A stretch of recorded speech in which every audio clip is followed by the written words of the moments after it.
একদিকে তাসকিন আহমেদের গতির ঝড়, অন্যদিকে মেহেদী হাসান মিরাজের স্পিন জাদু। ঢাকা টেস্টের প্রথম সেশনটা বাংলাদেশ করে নিল নিজেদের। মাত্র 4 রানের ব্যবধানে 3 পাকিস্তানি ব্যাটারকে সাজঘরে পাঠালেন তাসকিন মিরাজরা। নো বলের ফাঁদে পড়ে সালমান আলীকে আউট করেও উইকেটের দেখা পেলেন না তাসকিন। তবে ঢাকা টেস্টে ধীরে ধীরে ম্যাচের স্টিয়ারিং আসছে বাংলাদেশি বোলারদের হাতে। দ্বিতীয় দিনের খেলা শেষে 1 উইকেট হারিয়ে পাকিস্তান করতে পারে 179 রান। আজান আওয়াইস 85 রানে অপরাজিত ছিলেন।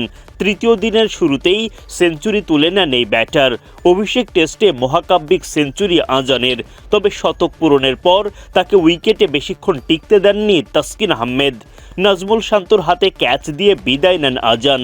165 বল উইকেটে টিকে থাকা এই ব্যাটার 14 বাউন্ডারিতে করেন 103 রান। পাকিস্তানের দলীয় 210 রানে গিয়ে তাদের দ্বিতীয় উইকেট তুলতে পারে বাংলাদেশ।